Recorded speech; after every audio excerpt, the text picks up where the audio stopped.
wrong decision. Has anybody contacted you and said, we're sorry about that? Yeah, we have the report, but I would keep that confidentially to myself. Does it irritate you? I mean, they're saying sorry, but it doesn't really make any difference. You can say sorry all day and it means nothing. Well, I think every referee has the intention to have the best game and try to be as fair as possible and make all the right decisions. And we all make decisions, and when we do, just apologizing is the least that you can do, and try to improve and be better.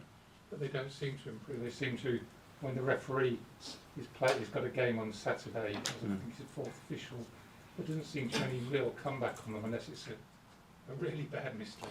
There is not another solution at the moment. You know, when you have players, you have certain amount of players, referees, they have certain amount of referees, they will try to do the same, and Howard is trying to improve and change that, and he's trying various different ways to do it. He's been very open about the process and what to expect on it, and that's it. And we have to focus, and my job is to focus on something else. And can I just ask you briefly, Thomas Partey at right back is something that probably not a lot of people expected this season. I mean, obviously the idea is for him to step into midfield at times. Can you do that when you've got, say, Zinchenko playing and two players stepping into midfield, or is that too much, too risky? Depends where you have the ball, for how long you have the ball, in which areas, which other relationship you have, you know, what type of opponent you play, and what spaces they're going to give you, where they're going to try to threat you. Everything is possible. I don't think that positions are defined by only certain qualities, and especially in modern football you see that a lot. So let's see. I mean, the first couple of games, Gabriel has been on the bench. I know he's come on and made an impact, but it must be difficult for him to sort of almost understand, considering he played every game last season and he was one of your best players last season. Suddenly find himself out of the team. Yeah, but we have to focus on what is ahead and what is now, and how we're going to evolve that, and there will be different relationships. Like Gabi will play a lot of games, I'm sure, and it's about bringing the competition high and try to make the team play better, and be more dominant and win more games. That's the purpose of all of us. Do you explain to someone like him why he's not playing, or is it just... Yeah, especially someone that has played a lot of minutes and games with us in the last year, obviously. I don't know if he understands. I told him, and I think he understands the reason. Whether he agrees or not, that's something different. But the best way to do it is when you play. Yes, tell me how blind and wrong I am. Yeah. Hi, Mikel. Kind of on a similar theme. Obviously, you used a lot of different combinations in the past few weeks, and at times probably the team's been naturally less fluid with the ball. I was wondering, is that something you are happy to sacrifice to kind of work on these new ideas for the long term? No, I want maximum fluidity with the team. The thing is that there are teams that they want to allow you to have more fluidity in certain moments or areas, and results are very driving into that, and others that they're going to allow you less. And we played three very different games, obviously, because the City game was very different in terms of fluidity.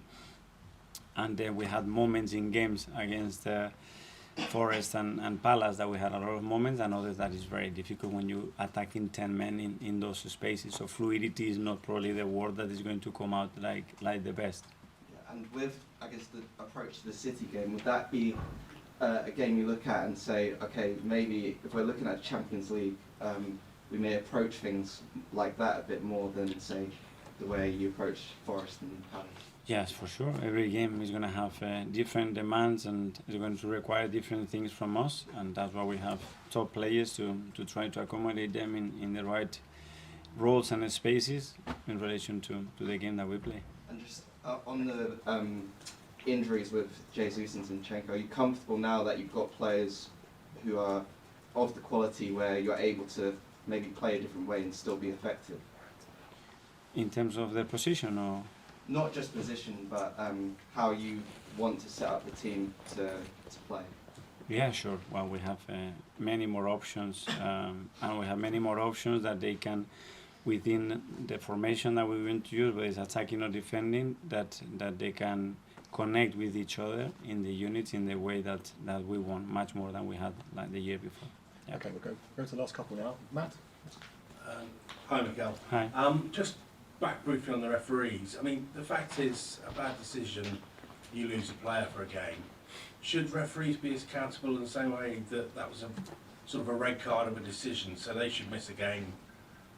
Should there be that sort of clear level so that everyone understands that I don't know. mistakes have been made? I don't really like the punishing mode, you know, to try to make somebody react, you know, because the mistakes are for sure they are not intentional, and we all make them. So I don't think that's, in my opinion, the solution.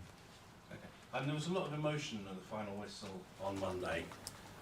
How do you keep that sort of? I mean, it seemed like it was a must-win three-pointer at the end of the season, not the beginning.